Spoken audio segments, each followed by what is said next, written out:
Mathrubhumi news big ഇമ്പാക്റ്റിലേക്കാണ് ഇന്ന് നമ്മൾ പോകുന്നത്. മൂന്നാറിലെ കാട്ടാന മുന്നറിയിപ്പ് സംവിധാനം നവീകരിക്കുമെന്ന് വനം വകുപ്പിന്റെ ഉറപ്പ്.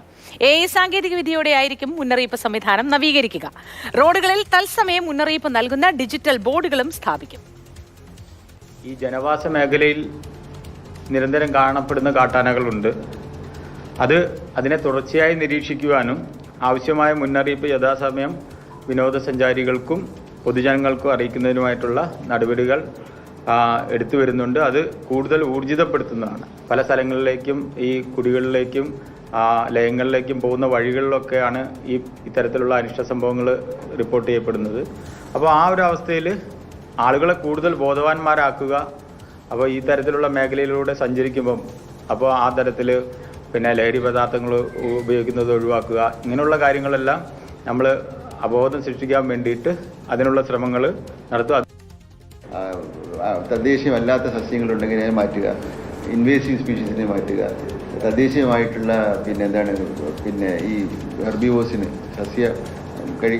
പുല്ല് വർഗ്ഗങ്ങൾ കഴിച്ച് ജീവിക്കുന്ന അനിമൽസിന് വേണ്ടുന്ന ഫോഡർ ഉണ്ടാക്കുക, അതിനുള്ള അത് ഫെസിലിറ്റേറ്റ് ചെയ്യുക. ഇത്തരം കാര്യങ്ങളാണ് ഹാബിറ്റാറ്റ് മാനേജ്മെൻറ്റ് എന്ന് പറയുന്നത്. അതുകൂടാതെയാണ് സോളാർ ഫെൻസിങ്ങും ഇതുപോലെ human wild life conflict mitigate ചെയ്യാനുള്ള ബാരിയേഴ്സും മറ്റും ഉണ്ടാകും. ഇതെല്ലാത്തിനും കൂടെ ചേർന്നുള്ള ഫണ്ടാണ്. പിന്നെ എക്കോ റെസ്റ്റോറേഷൻ അതിനൊക്കെ ചേർന്നിട്ടുള്ള ഫണ്ടാണ് ഇത്രയും തുക എന്ന് പറയുന്നത്. അത് വൈൽഡ് ലൈഫ് ഏരിയയും ടെറിട്ടോറിയൽ ഏരിയയും കൂടെ കമ്പൈൻഡ് ആയിട്ട് സമഗ്രമായി കണ്ടിട്ടാണ് ഈ പ്ലാൻ ഉണ്ടാക്കിയിരിക്കുന്നത്. കൂടുതൽ വിവരങ്ങളുമായി ജെയിനിസ് രാജു ഒപ്പം ചേരുന്നു. Jain, good morning. മാതൃഭൂമി ന്യൂസിന്റെ നിരന്തരമായ ഇടപെടലുണ്ടായി. ജെയിനിസ് രാജുവിന്റെ ആ വാർത്തയെ തുടർന്ന് ഇതാ വനം വകുപ്പ് ഒരു തീരുമാനത്തിലേക്ക് വന്നിരിക്കുന്നു. ഉറപ്പ് നൽകിയിരിക്കുകയാണ് AI സാങ്കേതിക വിദ്യ ഉപയോഗിച്ച് ഇത്തരത്തിൽ ഒരു മുന്നറിയിപ്പ് നൽകുമെന്ന്. അത് എങ്ങനെയായിരിക്കും സാധ്യമാക്കുക? മോത്തി, നിലവിൽ മൂന്നാറിൽ ഒരു എലിഫന്റ് എയർലി വാർണിംഗ് സിസ്റ്റം ഉണ്ട്. അതായത് കാട്ടാനകൾ ജനവാസ മേഖലയിലേക്ക് ഇറങ്ങിക്കഴിഞ്ഞാൽ അതിനെ സംബന്ധിച്ച് ഒരു സന്ദേശം ആ പ്രദേശത്തുള്ള ആളുകളിൽ എത്തിക്കുന്നതിനുള്ള വാട്സപ്പ് കൂട്ടായ്മ അടക്കം മൂന്നാറിലുണ്ട്. പക്ഷേ അത് ഈ പ്രശ്നം പരിഹരിക്കുന്നതിന് പൂർണ്ണമർത്ഥത്തിൽ അത് ഫലപ്രദമല്ല എന്നുള്ളതാണ്. കാരണം നമുക്കറിയാം, മൂന്നാർ ഒരു വിനോദസഞ്ചാര കേന്ദ്രമാണ്. അങ്ങോട്ടേക്ക് പുറത്തു നിന്നുള്ള ആളുകൾ എത്തുന്ന ഒരു സ്ഥലമാണ്. ഡ്രൈവർമാർ മറ്റ് സ്ഥലങ്ങളിൽ നിന്ന് ചരക്ക് വാഹനങ്ങളിലടക്കം വരുന്നുണ്ട്. അപ്പോൾ സ്വാഭാവികമായും ഈ ഷെഡ്യൂൾ ചെയ്ത SMS വാട്സാപ്പ് ഗ്രൂപ്പിലൂടെയോ അയക്കുന്ന സന്ദേശം ഈ പുറമേ നിന്ന് വരുന്ന ആളുകൾക്ക് ലഭിക്കില്ല. അതുകൊണ്ട് തന്നെ ഈ സംവിധാനം ഫലപ്രദമല്ല. നമ്മൾ കഴിഞ്ഞ ദിവസങ്ങളിലെ സംഭവങ്ങൾ എടുത്തു നോക്കിക്കഴിഞ്ഞാൽ പലതും നടന്നിരിക്കുന്നത് റോഡുകളിലാണ്. അപകടങ്ങൾ, കാട്ടാനാക്രമണം അടക്കം ഉണ്ടായിരിക്കുന്നത് റോഡുകളിലാണ്. അപ്പോൾ ആ മുന്നറിയിപ്പ് സംവിധാനം ആ മേഖലയിൽ ഫലപ്രദമല്ല എന്നുള്ളതാണ്. അതോടൊപ്പം തന്നെ 2015 തുടങ്ങിയ ഒരു സിഗ്നൽ സംവിധാനമുണ്ട്. അത് പിന്നീട് പരിപാലനമില്ലാതെ നശിച്ചു പോവുകയൊക്കെ ചെയ്തു. അപ്പോൾ ഇത്തരം പ്രശ്നങ്ങളാണ് നമ്മൾ ചൂണ്ടിക്കാട്ടിയത്. ആ ചൂണ്ടിക്കാട്ടിയ പ്രശ്നങ്ങൾ പരിഹരിക്കാൻ വനം വകുപ്പ് എന്തായാലും മുന്നോട്ട് വന്നിട്ടുണ്ട്.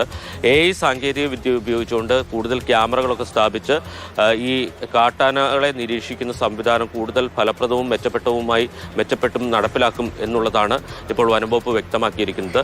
അതോടൊപ്പം തന്നെ ഈ റോഡുകളിലെ പ്രധാന പ്രശ്നം പരിഹരിക്കുന്നതിന് ഒരു വാർണിംഗ് സംവിധാനം, അത് ഡിജിറ്റൽ ബോർഡുകൾ സ്ഥാപിച്ചുകൊണ്ട് എവിടെയാണ് കാട്ടാനകൾ ഉള്ളത് അതിൻ്റെ ഒരു തത്സമയം ഒരു ലൈവായിട്ടുള്ള ലൊക്കേഷൻ സംബന്ധിച്ച് കൃത്യമായ വിവരം നൽകാൻ ഈ വാർണിംഗ് ബോർഡുകളിലൂടെ നൽകാൻ കഴിയും എന്നുള്ളതാണ് വനം വകുപ്പിന്റെ ഒരു കണ്ടെത്തൽ. അതനുസരിച്ചുള്ള പ്രവർത്തികൾ വരും ദിവസങ്ങളിൽ അവിടെ ചെയ്യും. പുറത്തുനിന്നൊക്കെ വിനോദസഞ്ചാര മേഖലകളിലേക്ക്, ഈ മലയോര മേഖലകളിലേക്ക്, വനത്തിന് സമീപത്തുള്ള പ്രദേശങ്ങളിലേക്കൊക്കെ എത്തുന്നവർക്ക് ഏത് തരത്തിലായിരിക്കും ഈ AI സാങ്കേതിക വിദ്യ ഉപയോഗിച്ചുള്ള മുന്നറിയിപ്പ് ലഭ്യമാവുക?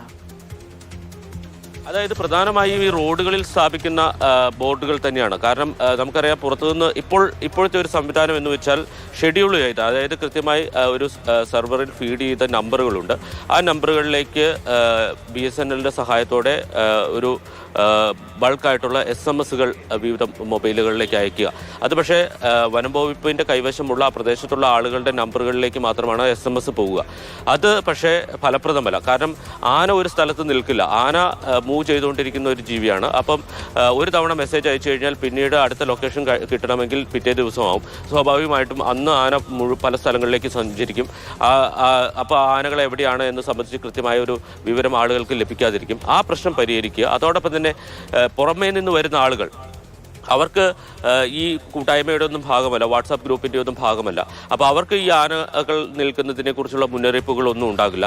അപ്പോൾ ആ പ്രശ്നം പരിഹരിക്കുന്നതിന് ഈ പ്രധാനപ്പെട്ട റോഡുകളുണ്ട്. ഇപ്പോൾ മറയൂരിൽ നിന്ന് മൂന്നാറിലേക്ക് വരുന്ന റോഡ്, അതോടൊപ്പം തന്നെ മൂന്നാറിൽ നിന്ന് വട്ടവടയ്ക്ക് പോകുന്ന ടോപ്പ് സ്റ്റേഷൻ, അതൊക്കെ വിനോദസഞ്ചാരികൾ കൂടുതൽ സഞ്ചരിക്കുന്ന റോഡുകളാണ്.